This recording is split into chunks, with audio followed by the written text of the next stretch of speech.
Benfica Podcast is one of the founding members of Benfica Independent. Benfica Independent is an independent platform made by fans for fans. And in it, you can find our podcast, along with many other podcasts, along with articles of opinion, video segments, and much, much more. We're also on Patreon, patreon.com/Benfica Independent, with exclusive contents for our Patreons. Hasta que no estás aquí dentro no sabes la grandeza de este equipo. Sí, es un club que tiene una grandeza que no se comprende si no estás aquí dentro.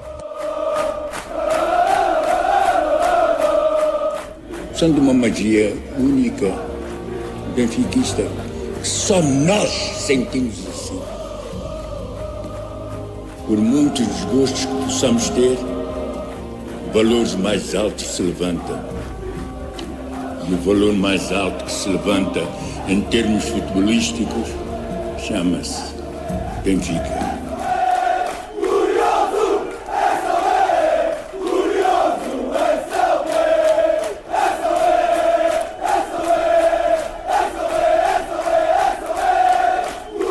Quero o Benfica intimidar o adversário. Quero o manto sagrado entrar com vocês em qualquer estado. E esses estados, pá! É isso que eu quero!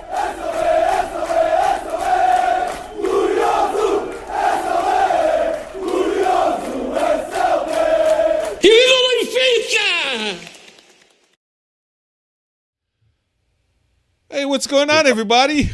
Welcome to another edition of the Benfica the Talking to the Dull Benfica podcast. Yeah, we were talking about power and whatnot. We got power, and if we don't have power, I have the backup generator ready to go. I know that Chris is good too. He's got his solar panels on top of his house that are powering his house.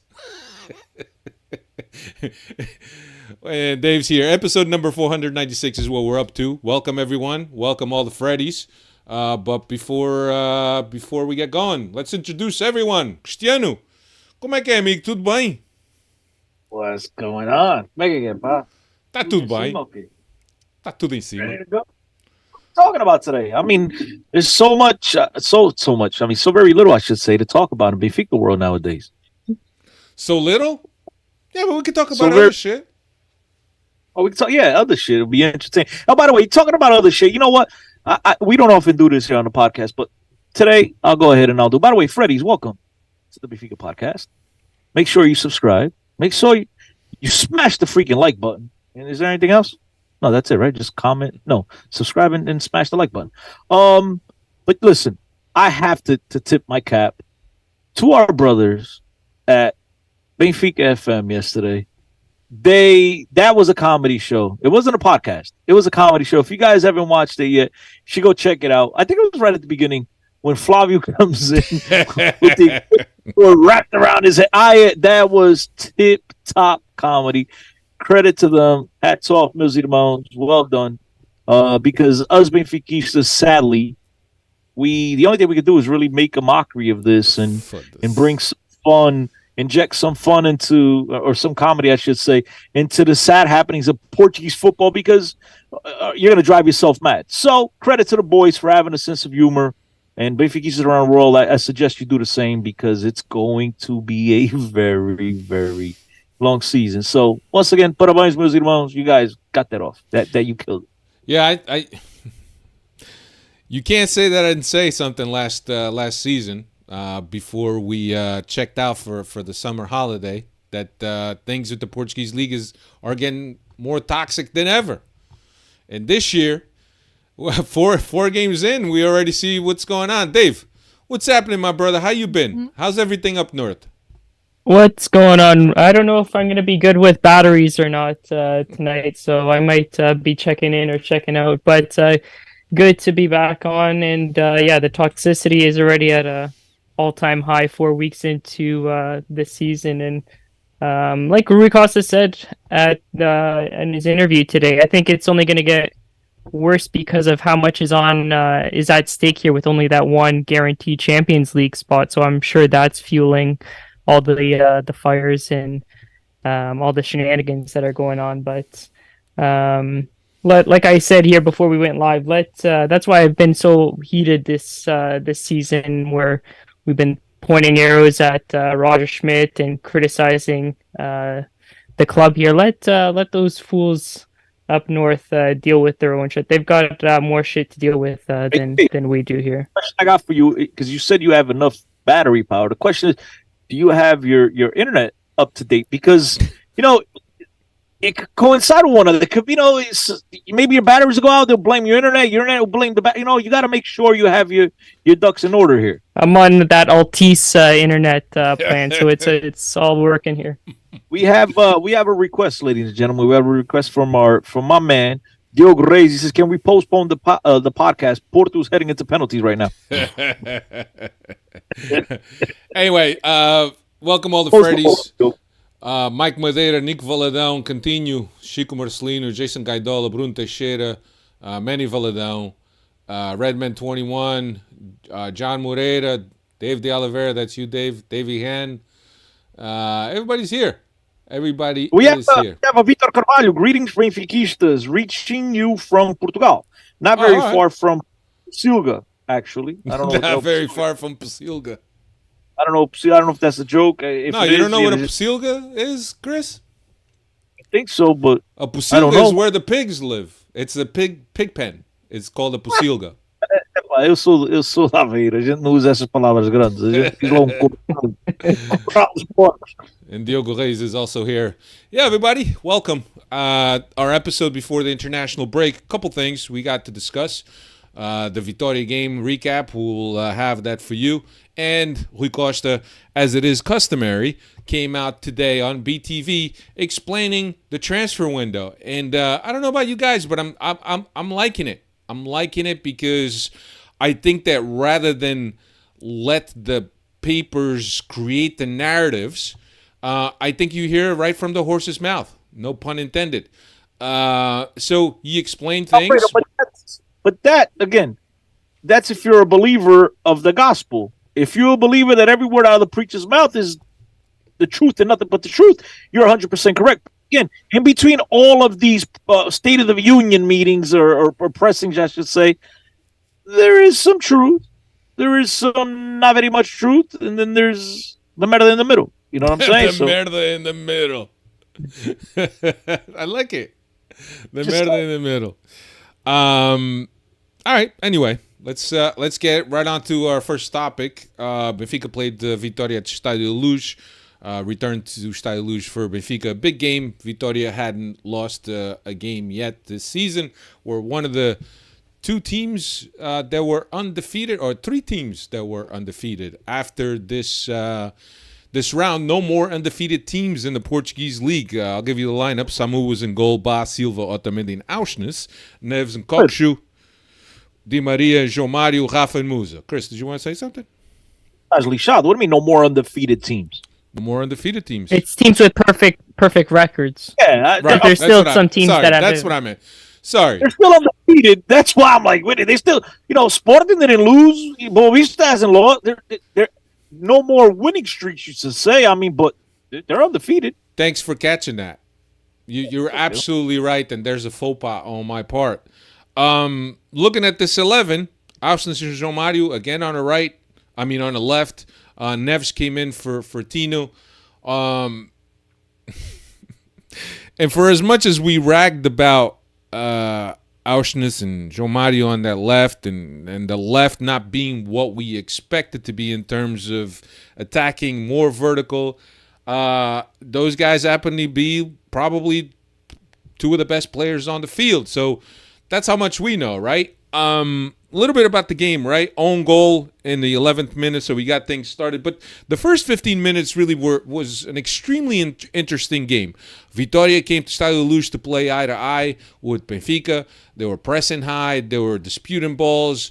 And Benfica was going toe-to-toe with Vitoria. And not that that's a demeaning thing, right? But I think that overall, I think that the approach that Vitoria had with this game, I think it really created momentum for Benfica in terms of, okay, you guys want to play? This is the way we like to play. We're going to play like this rather than playing against two banks of four or whatever it is, lowered lines, really compressed spaces. So Benfica actually welcomed this opportunity, and it was a really good game until the ejection of the Vitoria game. I'm talking about real game in terms of parity, in terms of balance between the two teams. The Vitoria lost the guy to a direct red card, warranted and well-deserved red card. And I think after that, Benfica just exercised their dominance in terms of possession and creating chances, and Vitoria just had a hard time coming out of their own half. But I think 33rd minute, 2-0 by Di Maria, 45th plus 3-0 by Kokshu, an assist from Di Maria. The Di Maria goal was assisted by Rafa. And I think that that Benfica was well on the way.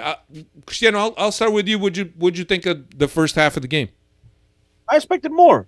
But by the way, just touching on that Kokshu, that is the Kokshu that we've all been waiting for. That's the Kokshu I totally expected from all the video and everything I've seen from this guy playing at Feyenoord. I think he needs to be playing a little bit further up the pitch, a little bit closer to the goal. But that's for a little bit later on in the podcast. Right now, we want to touch on what happened in this game. And I got to be brutally honest with you guys. I expected more from Boavista. I don't know about you guys. From Boavista beat us. Guimarães. I expected Boavista beat us. Why did I name it Vitória? The one time Benfica gets the extra time, it actually backfired. But it doesn't backfire for our rivals up the top. But nonetheless, I expected a little bit more, to be brutally honest with you. I think what made you expect more from Vitoria? Was it the fact they were undefeated?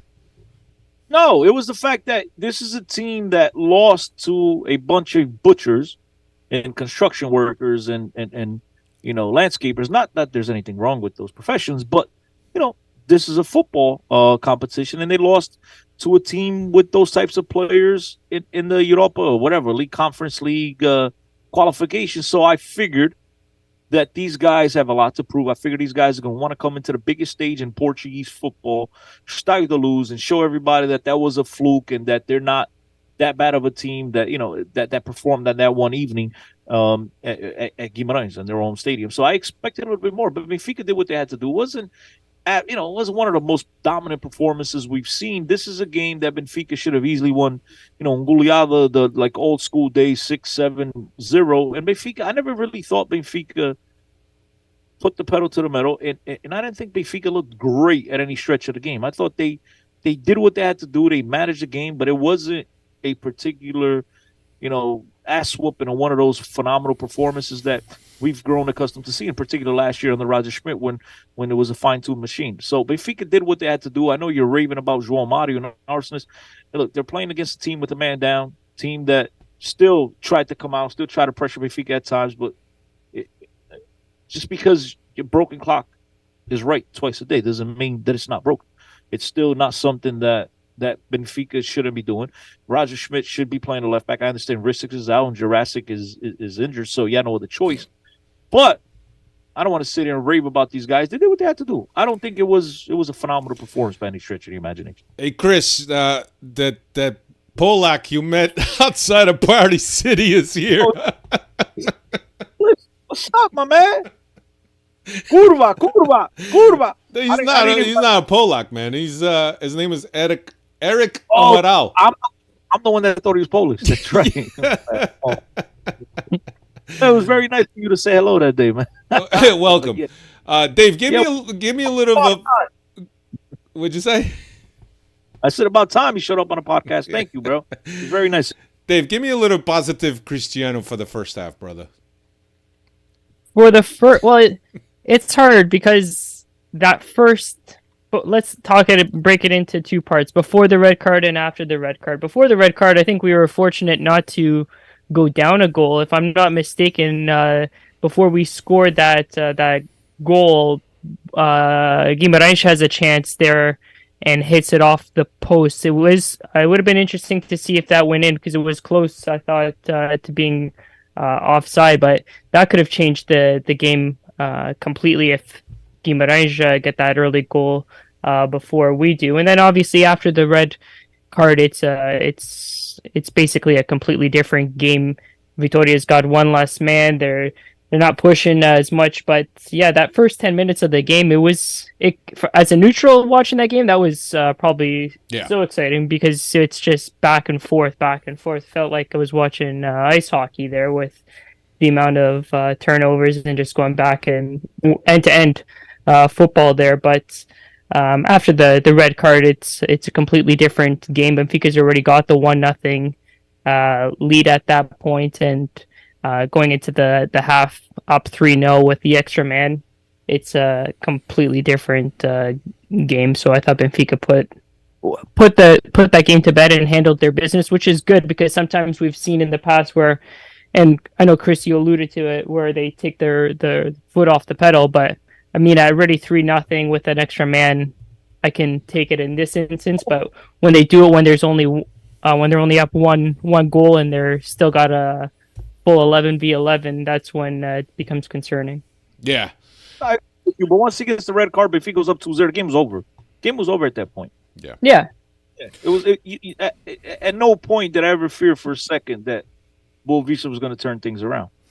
So look, again, we're not Benfica and every team in the world for that matter. They're never going to play the perfect game, the whole time. So they're going to go through games where they just have to do enough to get through. It wasn't one of those games where Benfica ganhou Arrasca, nothing like that. But it wasn't a dominant performance, but they did enough. They did what they had to do.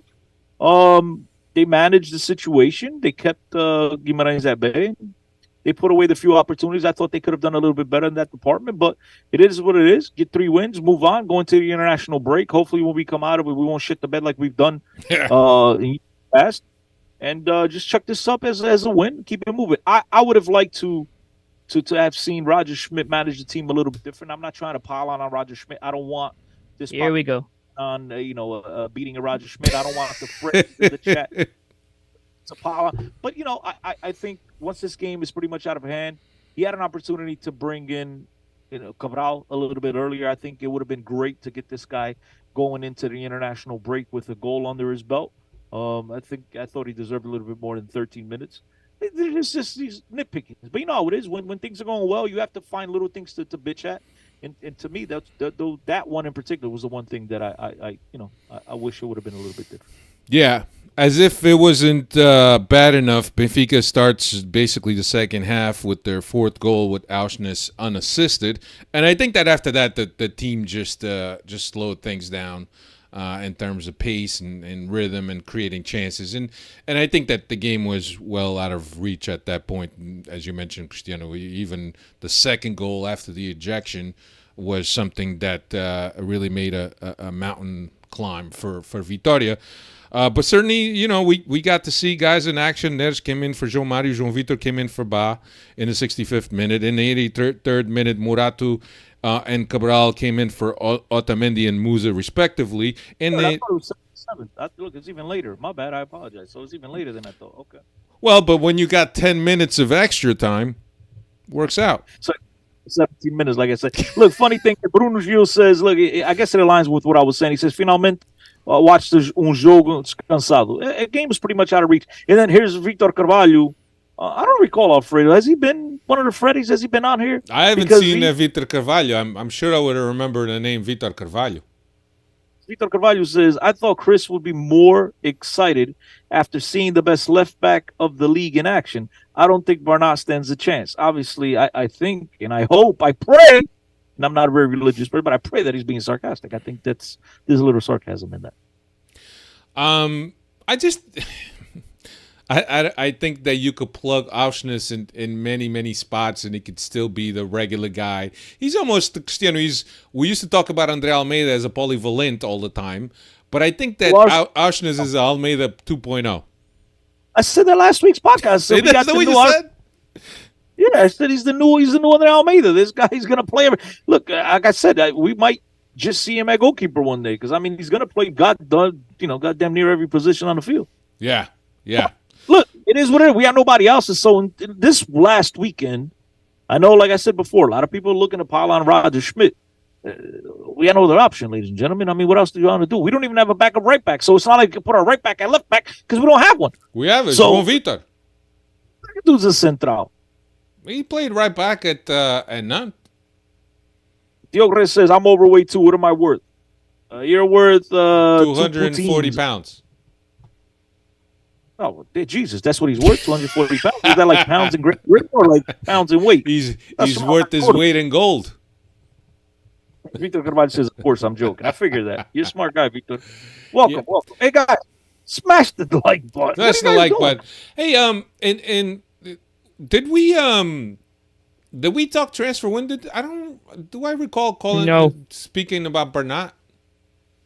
No, it was announced after last week's episode.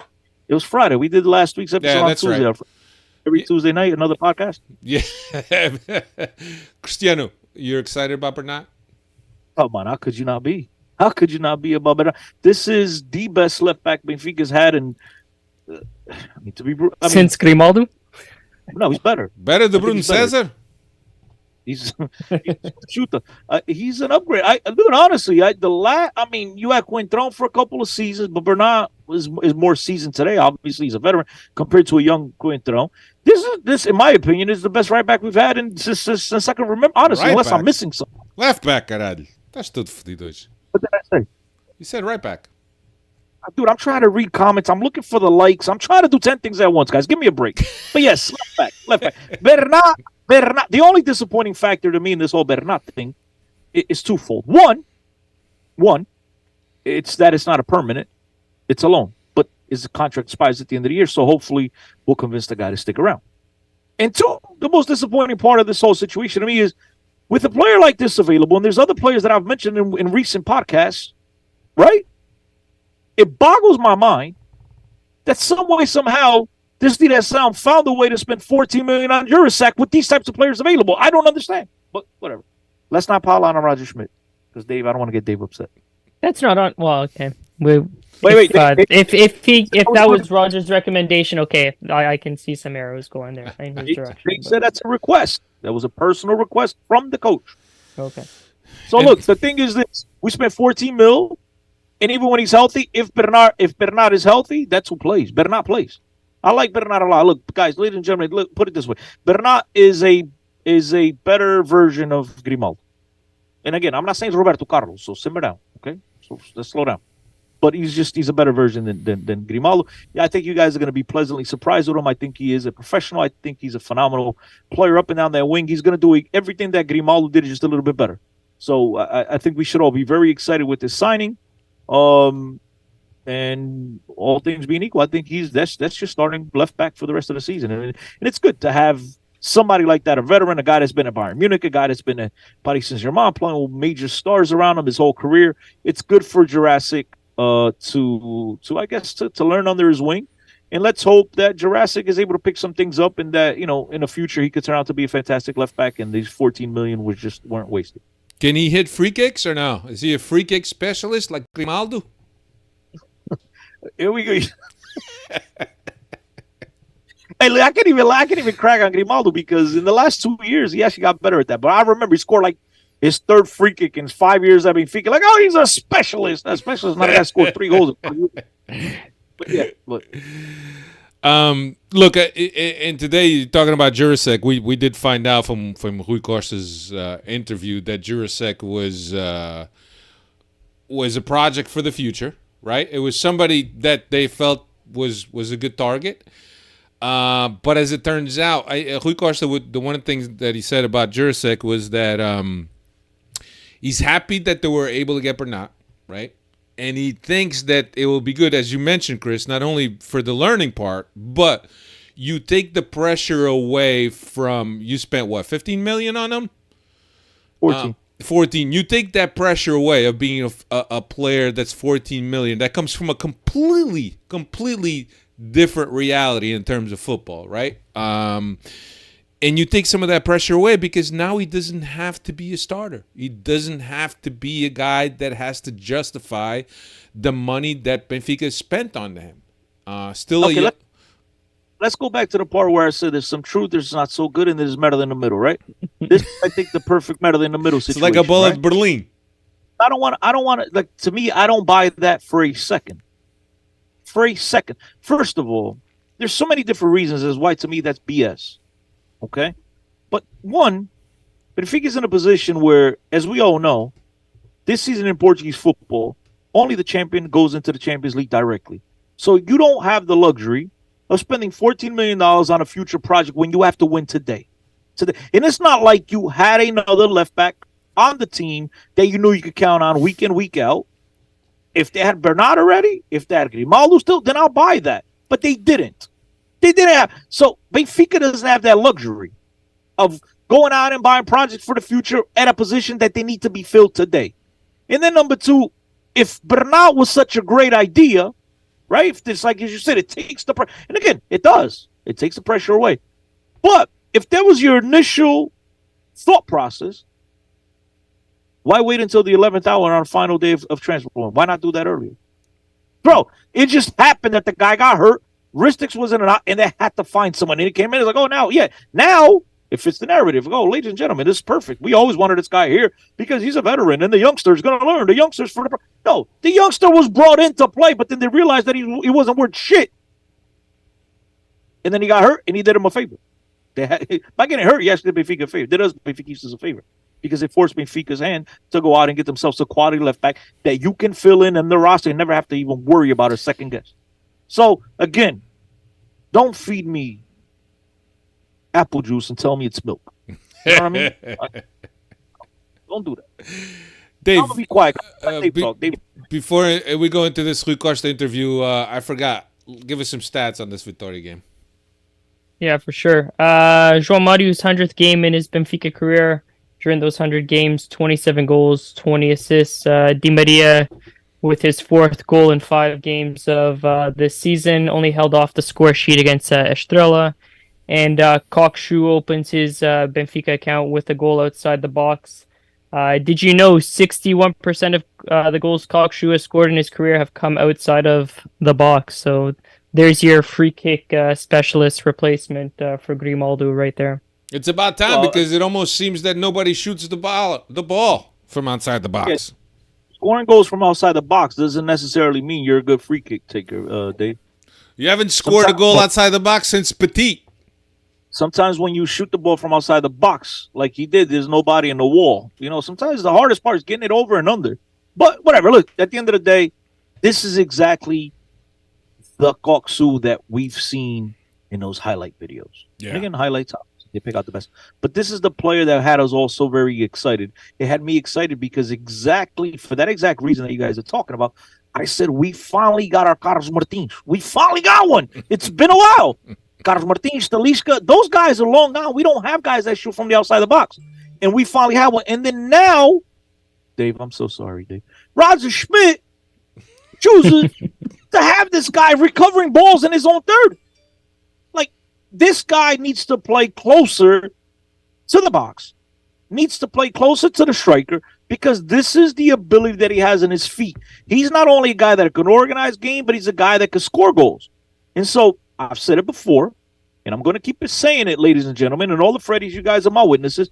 Roger Schmidt needs to adapt, needs to change his system from a 4-2-3-1 to a 4-3-3.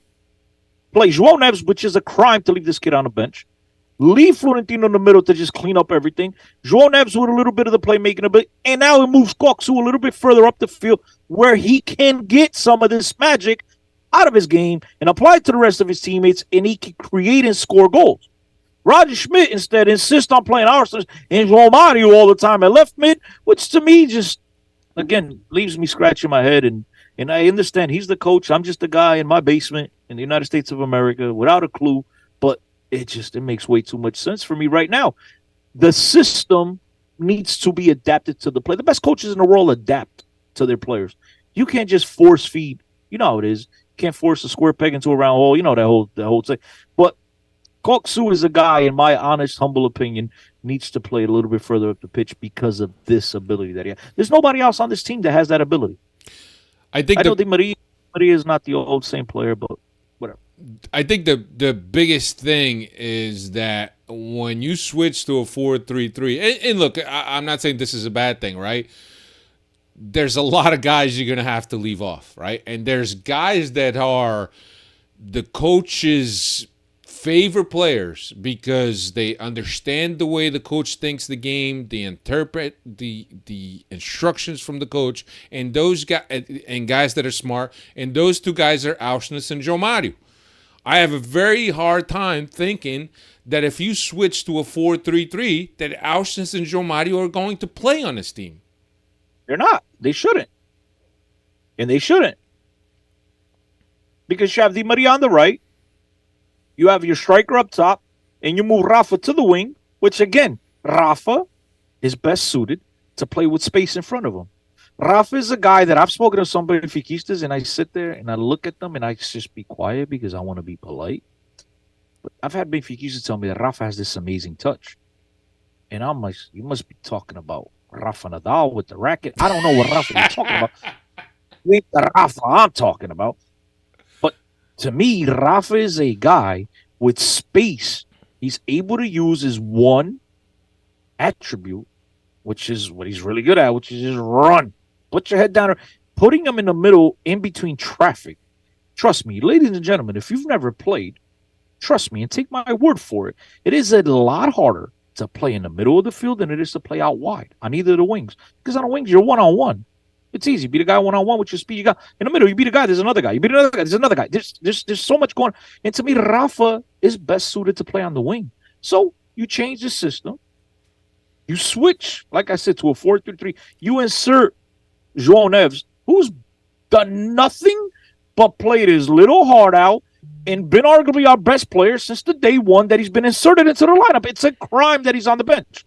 And then at the end of the day, if your argument is you want to sit João Neves to play João Mário, bro, there is a really good head doctor that I could advise you to go. Hasn't done shit for me. I've been dealing with head problems for a while now, but he might be good for you. You need to go see a head doctor if you really think that João Neves needs to play to give an opportunity to João Mário. So, I mean, and then just last point, I swear, I'm going to be quiet because I want you guys to talk. Every great team, every good team is going to have headaches because they're going to have to bench good quality players. Yeah. And, you know, one day you rotate, right? Not every competition that Benfica plays in the Portuguese league is Sporting or Porto or Sporting Braga. There's some really shit clubs, so you can rotate. But you need to adapt to get your team ready in the Champions League with your players in a position where they're best suited to perform and give their absolute max. And the only way I see it is by doing what I've been talking about for the last 20 minutes. Now, I'm going to be quiet. I'm going to go read the Freddie's comments. Yeah, look, I think that the biggest thing in Nick Villadão says that Rafa has had a great start of the season. Got to give him his flowers. Completely agree. Rafa has had an extremely good start of the season. João Mário has had a good start of the season, right? My biggest thing is that we've become so dependent on these guys that now when they start going into a poorer moment of form, Roger Schmidt doesn't have the balls to take them out because these are the guys that have brought him here. And that's what happened last year. I'm not saying that's what's going to happen this year, right? Because we're a lot more deeper in terms of the options that we have. But last year, Rafa, João Mário, Gonçalo Ramos, we rode those horses to death. At some point, Rafa was without scoring a goal since October of last year. João Mário Gonçalo Ramos couldn't hit the goal. And those three guys kept playing. So I hope that you didn't have many options. This year, there's a lot more options on this year. Last year, you had no choice. You had Guedes was hurt. I get it. So, again, there's people texting me, João Mário last year was... Again, guys, we have to look at today. Last year was last year. And last year, the roster and the limitations, you had to switch things around. And you made a lot of decisions because of your limitations. Today, Benfica's got a lot more options. So, therefore, hey, look, last year you were crucial. This year, you might have somebody ahead of you. It's that simple. You can't make a lineup today based on what someone did last year. I mean, for Christ's sake, the dumbass at Manchester United didn't even do that with Cristiano Ronaldo. And that's Cristiano Ronaldo. You know, you're telling me João Mário's got to start? Come on, dude. That's the biggest problem, is that we become too dependent. And I understand the importance that these guys have, but at some point, you can't ride them all the way. You got to change it up. But now we have options. Let's see how things develop. But last year was a shit show in terms of continuing to play these guys when they had nothing else to give you. Let's get into this Rui Costa interview. Rui Costa spoke to BTV today at, what was it, 7:04 Portuguese time, right? They timed that right. And it's customary that at the close of every transfer window that Rui Costa comes out and speaks to the Benfiquistas through the channel, through the Benfica channel, right? The BTV. A couple things that I wrote down, and you guys could comment on this, but the one thing that he spoke about was the sale of Gonçalo Ramos. He said the sale or loan, whatever it is, because it's a loan but with the obligatory clause. The sale of Gonçalo Ramos allowed us to keep players. There were offers we were refused. As a result, it will allow us to get to the end of the season without having to sell another player. Hey, as a Benfiquista, that's great news. If that's the sacrifice that you had to make, right, to sell Gonçalo Ramos in order to keep Neres, in order to keep Morato, in order to keep other Antonio Silva, because he said that there were offers for these guys that Benfica was able to turn down as a result of being in a comfortable position. Nothing wrong with that. Cristiano, what do you think? Is that something that you signed for? I mean, Alfredo, again, that's the little song you sing to your kid to go to sleep so he stops crying. Epá, não acreditas no Prezi? Acreditar, man, mas é assim, bro. Where the hell did the 120 million for Enzo go? Where the 100 million for Darwin go? Pagar a conta de eletricidade, man, para não apagar. Where's the 72 million from this year's Champions League? Add that up. That's over 300 million. Where's that money gone? Bills to pay. Even after pocketing 300 million, you have to sell a player to keep, who was it? Neres? I mean, come on, dude. Yeah, that's part of that. What you said. Know what I want? Dave, last one. You know what I want? Give me a fucking audit. We're waiting for that. Come on, dude. He also said, what happened is he basically went through the players. Most of the interview was really concentrated about the ins and outs, the signings, the loans. Kokshu, he said at Kokshu, we've had time. If we had time, we would have gotten Kokshu right after Enzo left. He had been on the radar for a while. He was a target, but apparently they didn't have time to close that deal. But he had been identified. On Cabral, he said that Cabral had been identified since Basel, and Roger Schmidt tried to get him over to the Netherlands, where Roger Schmidt was a PSV. Jurasek, another identified target, needs time for Portuguese football and the reality of the club's grandeur. That's what he said. Trubin wasn't initially in our plans because we felt that he was being targeted by much bigger clubs and he didn't feel like he was reachable. But Rui Costa said there was a window of opportunity. We anticipated with the deal before his contract ran out, and we were able to grab him before any other club. He seems to think that Trubin is going to be one of the best goalkeepers in Europe in a few years' time. On Di Maria, go ahead, Chris. I finally agree with something. And this was 25 minutes in, Chris. Nothing but bullshit. And yet, you see this guy? See this guy? Number one bullshit guy. And yet, he sits behind Samu. That's got to change. That's got to change. I think after the national team break, he will start. In regards to Di Maria didn't negotiate the contract, and he signed 1 month before he was officially introduced. No signing bonus, and his salary fell within the team's budget. So he didn't go over the salary ceiling, or teto salarial as they call it in Portugal. And then in Bernat has a different profile than Jurasek, and it allows Jurasek to grow without pressure. Bernat's a real player. He's a real player. That's his different profile. Yeah, he's real. The other one is.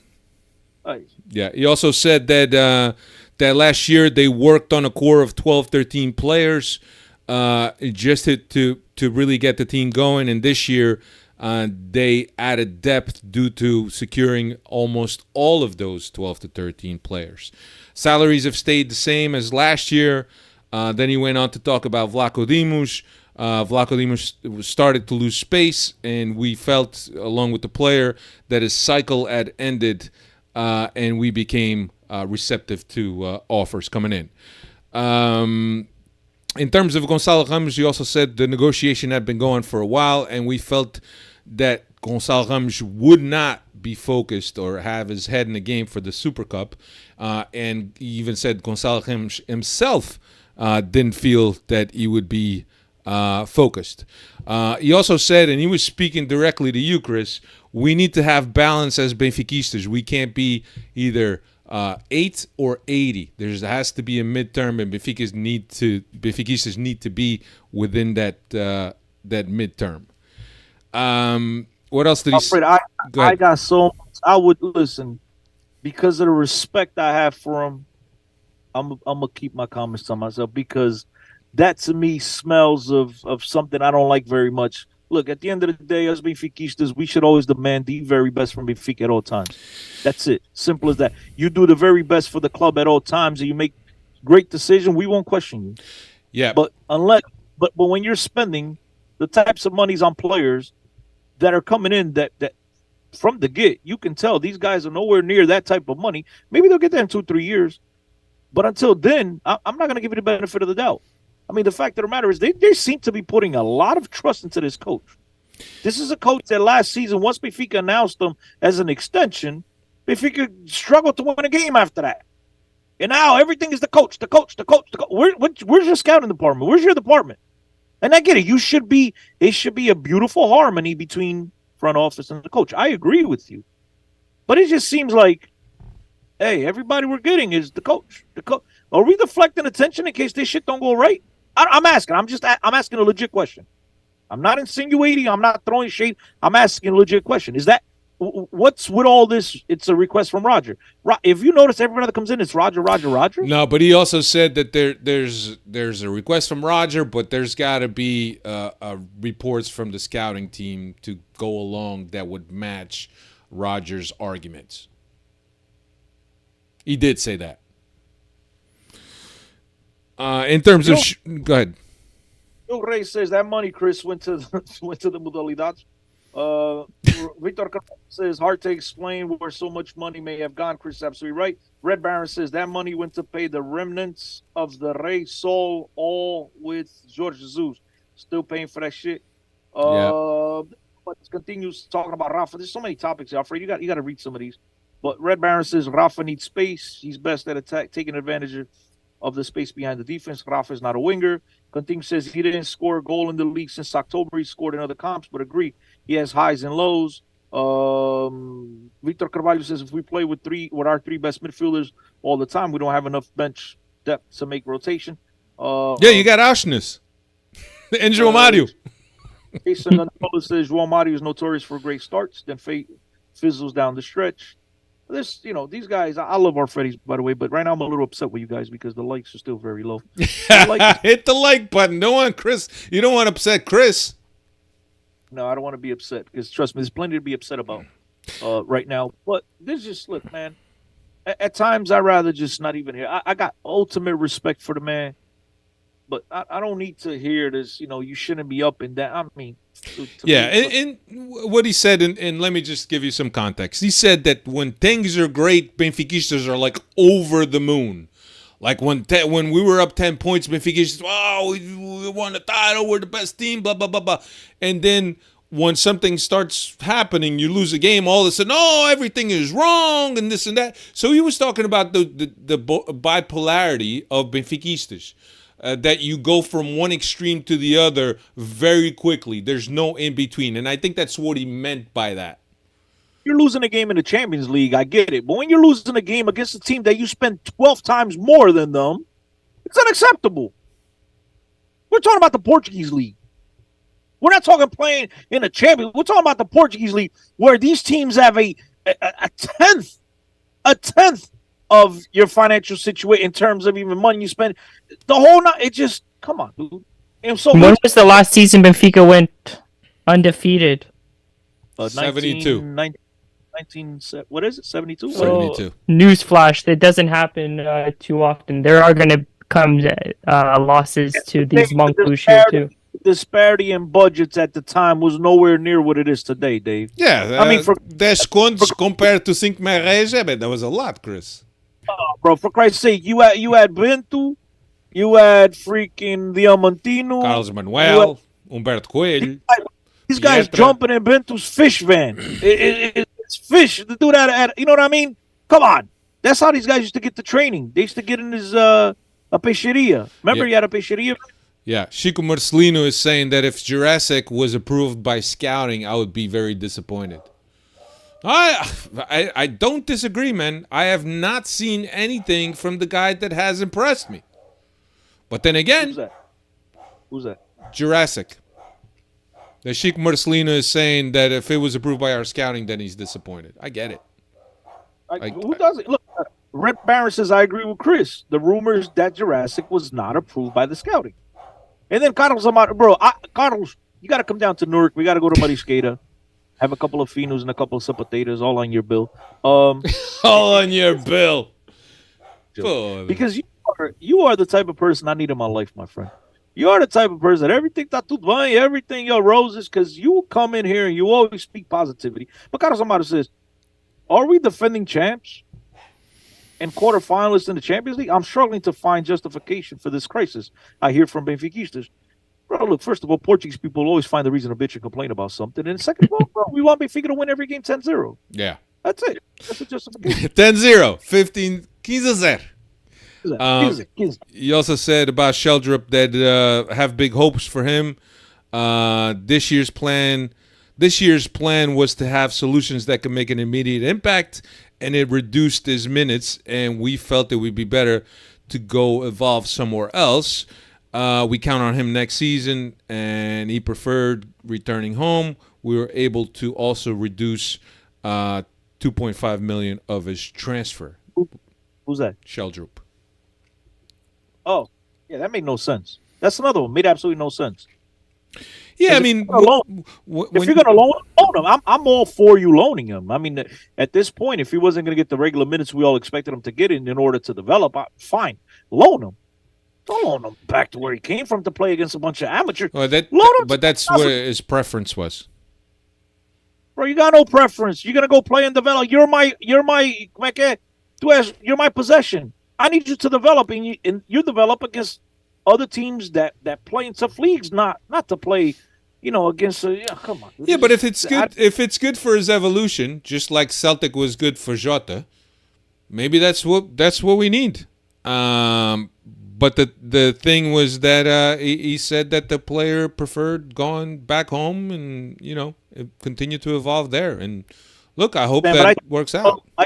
The club needed to step in and tell him, look, Sheldrup, I understand, but I need you to develop. If you're ever going to be a part of our team and you want to play in big boy football, you need to be in much more competitive leagues. But Chris, look at it this way, right?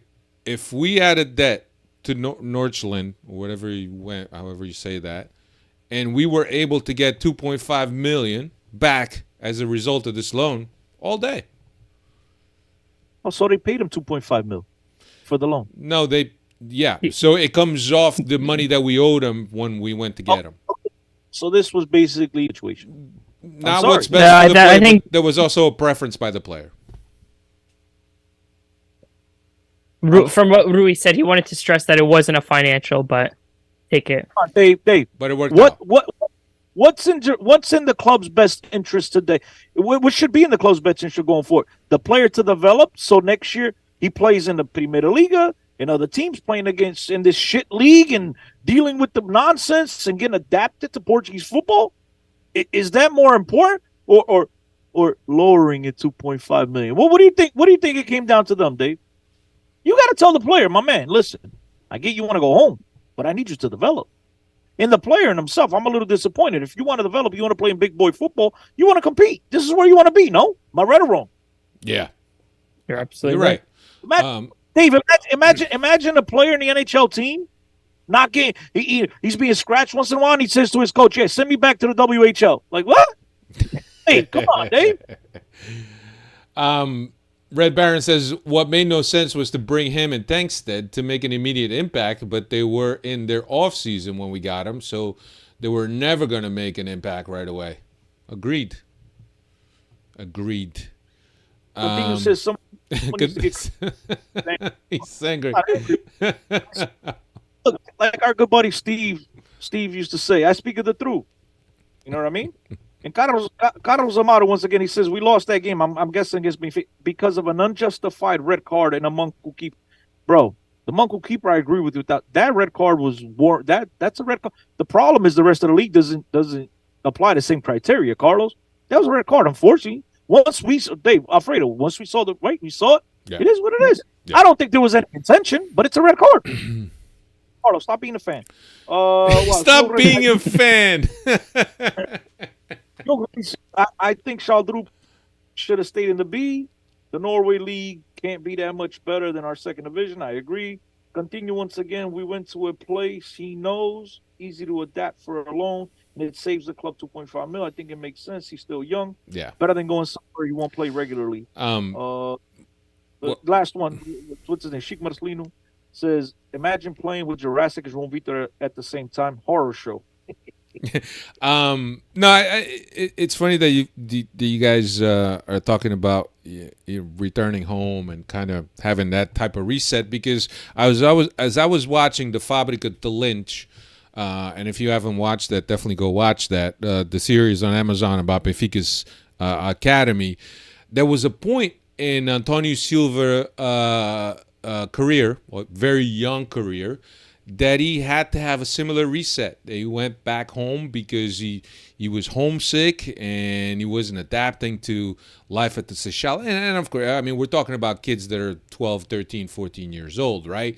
So he had somewhat of a mental reset by going back and then returning the following season. So I don't know. I think that sometimes young kids, they depending on the support system that they have around them, it's very influential. And I'm not saying that Sheldrup, with the money that he's making, that he couldn't have basically moved his whole family to Lisbon, right? But I don't know if that's where he feels at home and Benfica is going to save some money. I'm good. The life of footballers cutthroat, man. A kid that's over there playing for free, and you know, I totally get. Sheldrup is big boy. They paid 12 or 17 million for him. This is big boy football. You get homesick. Come look at my bank account. You want to get sick? I mean, you get homesick. Come on, dude. This is what I mean. It's the pussification of things, bro. Like, oh my man, jogas aqui ou não jogas? Yeah. Benfica's best interest in this whole situation should have been to him going to La Liga, to wherever, to go into a competitive league for him to adapt. Nah, he would never play in La Liga. Why not play in Cadiz? How do you know? I mean, aren't you guys all clamor for Jota? At that age, there's not much difference between the two of them, and Jota went out to Celtic, became a superstar. Yeah, but I would agree with Red Baron. He says that should be on loan to a Guimarães or a Casa Pia. I agree, but I'm just saying, right? It didn't have to be Portugal. That's what I'm saying. But I agree. He should have stayed. I mentioned Casa Pia, but Estoril, somewhere right there that Benfica can still keep a close eye on him. It's a drive. Listen, come into the Seychelles on your off days. He could keep an eye on him, but I'm just stating other leagues. He could have played in another league. Could have gone to Holland. There's other leagues he could have gone to rather than going back home, playing in a league that he's going to dominate. Yeah.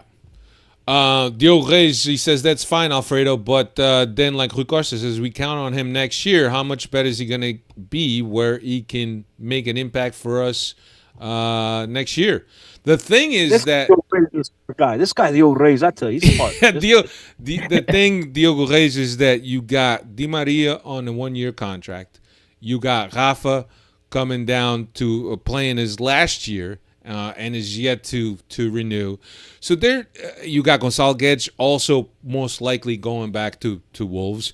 So you got a couple things going on, right? Because if all those guys stay, it doesn't make much sense for Sheldrup to come back because he's going to be blocked again. He's going to be in the same situation. But with the prospect of these guys possibly leaving for one reason or another, let's say Di Maria says, you know what, I want to play last couple years of my career in Argentina, and he says goodbye to Benfica, he's gone. Gonçalo Guedes is not a certainty that he's gonna stay. Rafa may be called by the petrodollars. So I don't know. And it kind of leaves us in a little bit of a pickle where we're going to lose some players. Mike says, you don't think Benfica looked at their options and weighed up where he'd play regularly and where he wouldn't? You think they just thought, okay, that's what the player wants. Come on, Chris. Here's my Chris. No, Mike, if what I said before, Mike, I think what they took into consideration was a 2.5 mil. That's what I think. I thought it was I thought it was the one that made the most sense for them financially. And again, a team making these boatloads of money that they've made in the last 2 years, making decisions based on 2.5 mil is Mickey Mouse to me. Chris, that's what it comes down to. Chris, I just think that sometimes, look, we love to banter, we love to go back and forth, we love to talk, but the reality is that we're not in that. We're not privy to conversations that go on. Benfica has a staff, a full-time staff, that all they do is think about these things, about the logistics of things, about the operations of things. Guys that are very well paid to make decisions based on data that they're seeing, based on a lot of factors that they're seeing that we don't have information to. So it's like somebody coming into your job and telling you what to do, Chris, when you've been working at this job for all these years. Same as me, right? And it's all great. You're looking from a distance and you're saying, Benfica should have done this, Benfica should have done that. But the fact of the matter is that we don't have access to all the information that these guys have. You know, the conversations that they have, the deals that are on top of the table. We don't have that. So I kind of tend to give people the benefit of the doubt.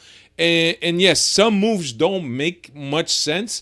But I think that you have to trust that these guys that get paid a lot of money to make decisions, both on the scouting aspect of it, the analyst aspect of it, the player relations aspect of it, even the ops surrounding the team, you got to hope that they have a lot more information that we do that allows them to make the decisions that they do. That's what I hope.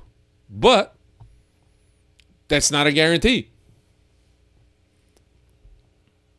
So, lastly, Lucas Veríssimo, his injury and absence left him fourth in the pecking order. We didn't feel it was fair for him here. So returning to Brazil was the best scenario.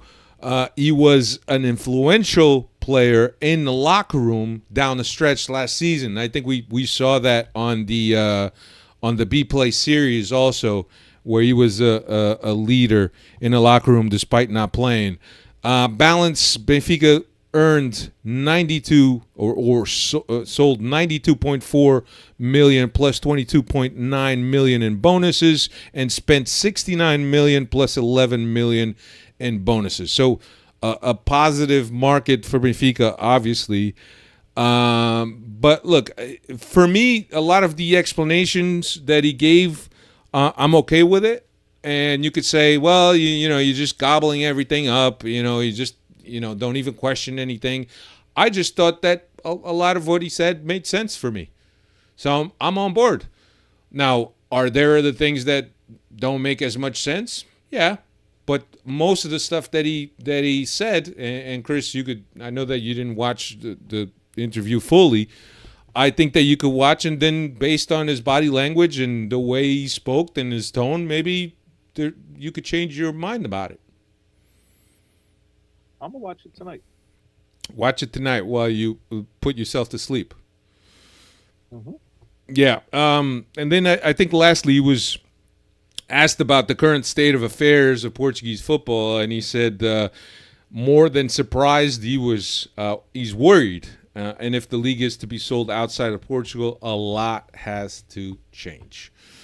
And I think that's all he really said in terms of things that were meaningful, that were worth of noting. So I'm happy that he does these things at every close of window, that he does these things, because I think that, as I mentioned, you don't want the papers to create the narrative for you.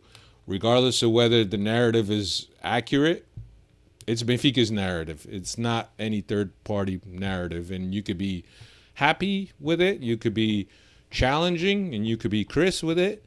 It's just being a Benfiquista and worrying about the club's future and the club's well-being. I think as Benfiquistas, we all do that. So we have a natural concern to make sure that the club is doing well. So, what else do you guys want to talk about, or should we just close it out? Dave hasn't talked much today. Well, we've got the Dave, group draw. give me your. We haven't spoken about the groups. Goddamn. That was after our last podcast as well. Okay, let's talk about the groups. We got who do we get? Inter, Salzburg, Red Bull Salzburg, and Sociedad, and Real Sociedad. Chris, thoughts on the groups? Not a pushover by any stretch, but could have been worse. But it's going to be one of those groups that, games are going to be very interesting. But one that Benfica should still find a way to get out of. Yeah, and you said don't sleep on Real Sociedad. That was the first thing you said to me. On them, I think they're well-organized team. A team that, let's not forget, is in La Liga, finishing the Champions League position. So it's a team that has a lot of quality. And they're tough to beat at home. So it's going to be very interesting to watch Benfica in this European campaign. But I think they have enough. But, going back to what I said earlier, Roger Schmidt has to switch to a 4-3-3. No, I'm joking. I think it'll be interesting. I think Benfica has enough to get through, but it's not going to be a cakewalk like you see in the Manchester City group and those other groups. There's a lot easier groups, but then again, it's not exactly the AC Milan, Dortmund, PSG, and who's the other team? And Newcastle. Yeah, exactly. That's a crazy group. It makes it easy. Always be thankful for what you have. Yeah. No, I agree with you. I think that it's somewhat of a balanced game, a balanced group, I should say, right? There's no Maccabi on there, right?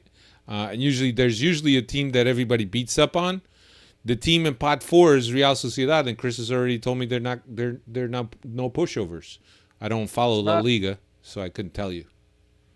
Yeah, that's one of the teams in pot 4 I did not. It was them in Newcastle. Yeah, I didn't want them in the.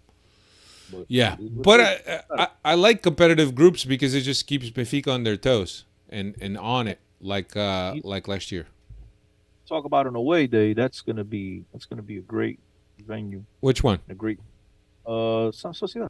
It's gonna be a Sociedad, great away. It's gonna be great for the fans and stuff. So in terms of that, it's exciting. But Salzburg is also a team that I know right now they don't have the type of players that they had a few years ago, even when Roger Schmidt was there. But they're a team that, again, they're going to give you a run for your money. Yeah. Red Bull invests some money in them. They don't have the big stars that they had once upon a time, but again, organized, big team in their country, a team that's used to playing in these competitions. I know Sociedad to them, it's relatively new, but still, they got a deep squad, and I think Salzburg is going to be interesting as well. And then Inter is Inter. I mean, again, I don't think you're looking at any of these games and like, Benfica just has to show up and is going to win a game. I mean, Benfica is going to have to put in a shift. But again, it's a group that I think Benfica has every capability and has the obligation to come out of the group. So, it's going to be between them and Inter first place, but I think the other teams are going to have a say. Dave, what are your thoughts? On paper, like Chris says, it could definitely be worse. The only concerns that I have is usually when we don't get into these group of deaths where we're all scrambling and saying, "Oh my God, how are we going to get through?" And when we're calm about it, that's when Benfica tends to slip up and make it harder than it needs to be. But I'm on the belief that it could have been much worse, and I'll take this this draw 9 times out of 10. Yeah. What about in terms of the Rui Costa interview? Anything stuck out for you? You call him bullshit on anything? No, I mean nothing. Nothing really stuck out in terms of something that was shock. I know in the chat there they talked. He forgot to talk about Diogo Moreira, who left on a free. I know he talked about Grimaldo and Cher Nadur leaving on a free, but he completely left him out. But Yeah. I think that was almost a certainty that he wasn't renewing and he was walking out. Yeah. So, but other than that, yeah, a little bit of a head scratcher about selling Ramos to keep other players there, and then they follow it up by posting how much money was made and how much money was spent, and we're still, I think, on the plus 30 million. So just this season alone, not including the previous transfers of Enzo and Darwin too. So a little bit of a head scratcher there, but you can't really expect too much from these conferences that he holds. But even on that, how are we plus 30? Correct me if I'm wrong. No, he spent. You made 92.4, and you spent 69. So it's almost 30. 92.4 where? I'm asking honestly, I forgot. My head right now I'm burnt. Where made 92.4. So 5 million on Vlaco. Because remember the variables, he has to trigger them. Yeah, those it's aren't 92 guaranteed. plus 22 in variables. 22.9 in variables. So guys, I'm helping. Where are the 92? What am I missing? Dave, what are we missing? Gilberto? Gilberto's 2 million. He was free? Yeah, but all that shit adds up. So what was Gonçalo, 60 or 85? Weigl was included in that. Yeah. So Gladbach triggered his clause, which was around 7 million. Who else was there? So him and Gilberto, that's 10 million. Okay. 5 million for Vlaco Dimos, 15. Okay. And what was Ramos, 85 or 80? Or It's not 60? loan. And nothing is official. I think it was a 20. They're getting 20 million this year as a part of that loan, if I'm not mistaken. That wasn't in the CMVB. That was, you look at the CMVB, it was 65 plus 15 in variables, but it has to be triggered by either one of the clubs at any time. So there has. I guess he's counting that they're going to trigger it, but how do you count something in if no option's been triggered yet? Because if it's triggered and it gets announced to the CMVB, that's what I'm saying. I haven't seen any of it. That's why I'm asking, where's the 92 coming from? Let's see if anybody got any screenshots online of it. Weigl, Gilles 2.5, Ristich 1.5, Audi 4.9. That's what I'm saying. That's a 92. Maybe it was on BTV. I pulled those numbers right out of BTV. Reyes mentions Ramos, but Ramos is not official. So 65. Ramos factors in 65. Continue saying. Yeah, plus the 15 million in bonus. Sheldrup, the 2.5 loan fee that they made. Verismo, they got a $1 million loan fee, plus there's a 1 million bonus. Yeah, the math does not add up. Oh, okay, here we go. Yeah, we made 7 million out of Weigl 7 million, Gilberto 2.5, plus a 500,000 bonus. Ristich 1.5, plus another 1.5 after 20 games. Vlaco. But you're adding we got money from Jota also. What if he tears his knee and he never plays the 20 games? Again, you can't factor in money that's not guaranteed. That's what I'm wondering. And the same thing with Ramos. Ramos, according to Sam Bibi, I don't care. You can name 65, 60, 80. It doesn't. That money is not official. He's on loan until the clubs trigger it. And I think if they triggered it, we'd get a Sam Bibi. We'd get a news. There is not. You're counting future money, potential future money. In all these variables, if Ristic plays 20 games, Ristic was at Benfica for 2 years and played 12 games. There's no guarantee he's going to play 20 games. So how can we count that money in? That's what I'm asking. No, I'm not an accountant. There was two values, Chris. There was two values. There was one value and then plus one was the club, yes, plus the bonuses. The plus 1.5 once he reaches 20 million.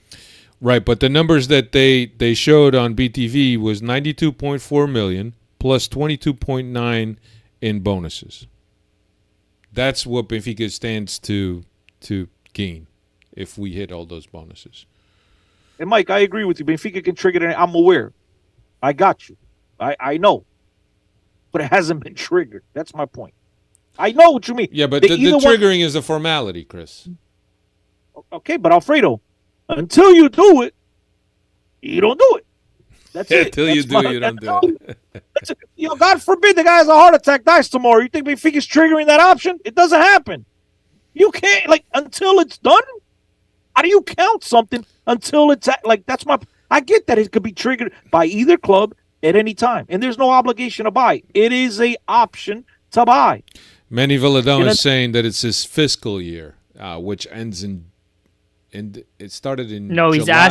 He's asking, is this a fiscal year or I season? I don't know. I just wrote down the numbers that were on BTV as I was watching the interview. It has to add Enzo, I guess. Yeah, Luis Medo, 65 plus 7 plus 2.5 to 1.5. Luis Medo went to Southampton, was it? Sunderland, yeah. Until I die. Or till you die or whatever it was. Doesn't include Enzo. Enzo was part of last year's exercise. I get it. Hey, is it June? I thought it was January to I thought it was January to January. No, it's July to June. That's how it goes. Yeah. What else we got? Can we go or no? There was something else I wanted to read. I forget.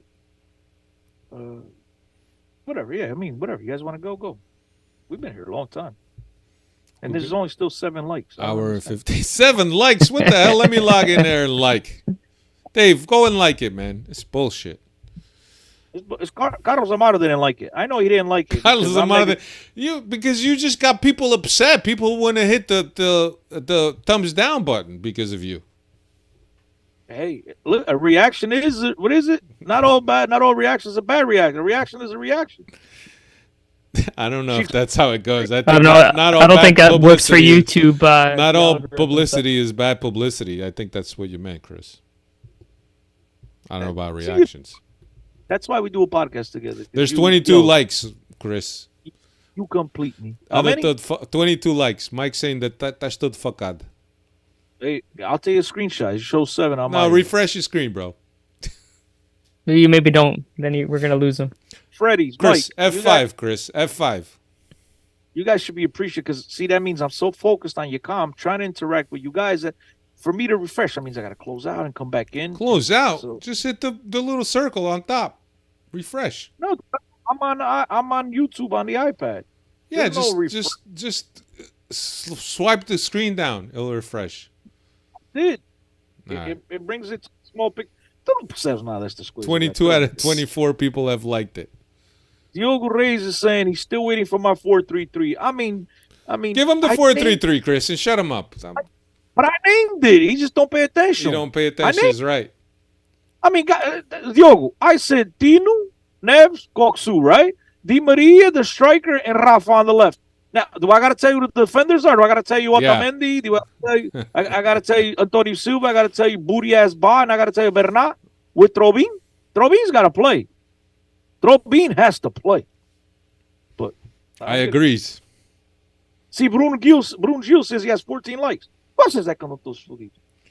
Eu vou já ver isso. Está aqui qualquer coisa mal. It's showing 25 on my end. 25 on your end? Yeah. It's got to be Chris's batteries. They're not running full charge. Give it another hour. Wait, yes. 25 watching, but I can't. How many likes? I can't see the likes. 25 people watching. There, Benfica, where you guys live there. Yes. 24 likes. I got it. 24 likes. Misael Pereira said, my guy needs some tech lessons. I don't know what that means. I don't know. He's talking to me or you. I don't know. Brun Shield says, if you guys come on next week, let's do an interactive show. I don't. Who's in for an interactive show? I'll do an interactive show if people are in. Last time we wanted to do an interactive show, Nobody wanted to come in. Says, "Oh, Exactly. I'm in bed. I'm sleeping." Exactly. That's why I say no, Alfred, because last time ninguém veio. Agora pagam todos. Quem quiser vir, if at least 3 or 4 people are interested, we're in. Damn, this Bruno Teixeira, my man wants to go. It would be awesome to have a video with us Benfica casas. Epa. Is there a Casa de Benfica where you guys live there? Yeah, there's the Newark one. Newark, New Jersey. Bruno, if you got enough Freddies to go around their Casa Benfica around the world filming, go ahead. I don't have that power. You and the Dragão. No power. Sheik Muslim, guys, please talk to us about your confidence in Artur. So who wants to go first? Artur Cabral? Obviously, no, Artur the goalie. The keeper. The jury's still out. I don't know. I think he's still... Chico, ainda tá preso de movimentos, pá. But I think that there's some traits that I like in him. Physicality, ease of shot. He's not afraid to take a shot. I like that about him. I don't know if he's the type of guy who's going to be chasing defenders and being our first defender, man. I just don't know. But hey, I don't know. Hey, man, rest assured, he's a request from Roger Schmidt. But he had been identified by Benfica since the Basel days, Chris. My man came over from what's the national Italian dish? Pizza, right? I guess that's the easy way, right? Pizza and cannolis and all that cazzarolis, whatever. My man came over after picanha in Florence, but he came over after having eaten one too many pizzas, and he could tell he's a little bit overweight. I like the player, but nothing is that I've seen from him indicates that this guy is a special player. Now, all that being said, I have confidence that the guy will come around. I think he'll score some goals. My only one preocupação, my only one doubt or worry is I don't think our team plays for a striker. We haven't played for a striker in a long time. And you can say, but wait, Gonçalo Ramos scored 20-plus goals. But Gonçalo Ramos, if you guys listen to us here on the podcast, over and over, we repeated it, which is Gonçalo Ramos, a lot of the goals he scored is because of his work rate is more. Yeah. And the guy would just run into the ball at time. And my man, just because he never stopped, running into the goal. Like, oh, shit, here's the ball. Like, and I don't think Cabral is that type of player, so it worries me a little bit. Because a lot of the plays and a lot of the goals that Gonçalo Ramos scored, it wasn't our wingers looking for him. It was tap-ins, rebounds, him just making an amazing press and getting a turnover, and him running after a save from a keeper. Like, the dude's work rate was second to none. And I don't see that in a Cabral. So it worries me a little bit. But I like his finishing abilities. I think if you give him 10 finishing opportunities in the box and you give Gonçalo Ramos the same exact, I think Ramos finishes 6. I think Cabral finishes 7. I think he's a little bit better finisher. But on this team, I think Gonçalo Ramos is a guy that fit in perfectly, and so we'll see. We'll see what happens. Gonçalo Ramos is long gone.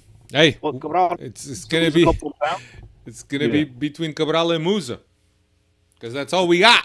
Man, don't count out Tankstead. Going into this break, would you not say Tankstead is more in form or as a better form than those other three? Musa, I think he's just higher when he comes off the bench, but where was he last game? Even in a game where there was the extra, or we had the extra man, he had a couple of opportunities, but he lacked that finishing touch. So Dave, I think go ahead. I don't think that Tankstead has ever been in form, bro. For the short amount of time that we saw him, he produced there. So don't count him out yet. Hey, Bruno Rodrigues wants to come on, bro. He's like, turn on Zoom. I'm coming up. Why don't you wait until we're 6 hours into the show? Bruno, pa semana, we'll do like a forum. We'll get people in. This shit, I'm lost. It was one of them, Bruno. We get somebody in. We got some people in here. We'll talk about what the season has been so far and your guys' comments. I'd love that. Let's do it. Anyway, that's all we got. Take care, everyone. See you next week. Later.